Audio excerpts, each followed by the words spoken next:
So, ayun na nga guys. So, for today's video, gagawa tayo ng burn past cheesecake. Kasi bukas, it's November 2, birthday ng kuya na asawa ko. So, yan, gagawin natin siya ng cheesecake. So, ito ang ating cream cheese. Ayan. Cream cheese, amayin muna natin baka panis na. Kasi tira ko ito nung harang gumawa ko ng cheesecake. So ayun na nga, ring natin to baka panis na ang ating cream cheese. So dalawang cream cheese na at kalahati ang nilagay ko dyan. So ang isang cream cheese ay nasa 2 euro or nasa 120 pesos. Pasensya na nga pala kayo sa boses ko at medyo boses kalabaw ako. Pagtyagaan niyo nga. Huwag na kayong magreklamo kung boses kalabaw ako.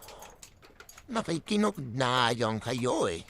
So eto na nga mimekos-mekos na natin. So ayan guys, mimekos-mekos lang natin yan gamit ang ating mixer. So habang magmimix ang ating mixer, lalagay na natin ang sugar. And sunod na natin ang 2 eggs. So 2 eggs lang ang lalagay ko para hindi masyadong matigas ang ating cheesecake. After niya, nilagay na rin natin ang all-purpose cream or full cream milk. So nyo rin kakalimutan maglagay ng pinch of salt kasi ako. Makalimutan ko. Hayaan nyo na, ganyan talaga pag nagka-aided na. Mekos-mekos lang natin ulit ang ating mixture para soft ang ating cheesecake. So para walang buubo,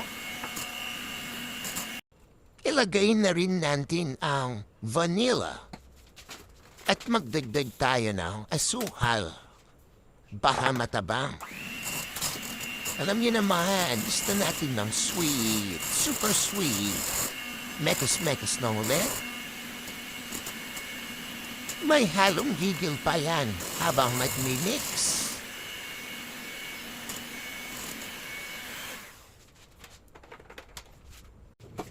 Lagyan na rin natin ng konting harina. At mekos-mekos lang natin ulit ang ating brand Basque cheesecake. I-share nyo na itong video ko guys at mag-send na rin kayo ng mga tala para hindi naman sayang ang ating paggawa ng video, no? Sige na, pindutin nyo na yan yung mga tala dyan sa ibaba. Baka naman, i-share nyo na din, dali na. So tamang scroll muna tayo dito, no? Habang minimix natin ang ating cheesecake. So tama na yan, pwede na yan. Pwede na siguro yan, no? So dito naman tayo sa kabila. Ready na natin yung paglalagyan ng ating mixtures. So lalagyan lang natin yan ng papel.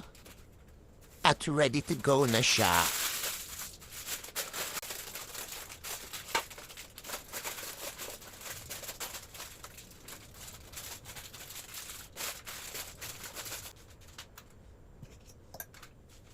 Isalin na natin to sa lagayan. Lalagay na natin lahat. So, pagpag lang natin yan. Pag.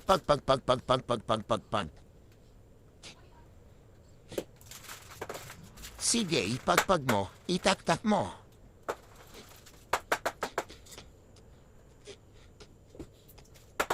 So, pwede na yan. Okay na yan. Ilalagay na natin siya sa oven. So, ilalagay na natin sa preheated oven. And 200 degrees Celsius nga pala ang ating gagamitin. Sa una is 15 minutes. So, after nyan, kung hindi pa siya okay, digdig tayo ulit ng 10 minutes. So, hugasan na natin ang mga kalat or pinaggamitan natin. So, yan. Tamang hugas lang tayo. Cheris, tatanggalin lang natin yung dumi niyan kasi may maghuhugas dyan mamaya. So, lagay lang muna natin dyan sa kilid. At, tapos na tayo. Ligpit-ligpit lang. Pasensya na nga pala kayo kung nalalakayan kayo sa dyan ko. So, tapos ko nga lang pala umat. exercise dyan, kaya ganyan ang aking suot. So yan na nga. After ko mag-exercise, gumawa na ako ng burn Basque cheesecake.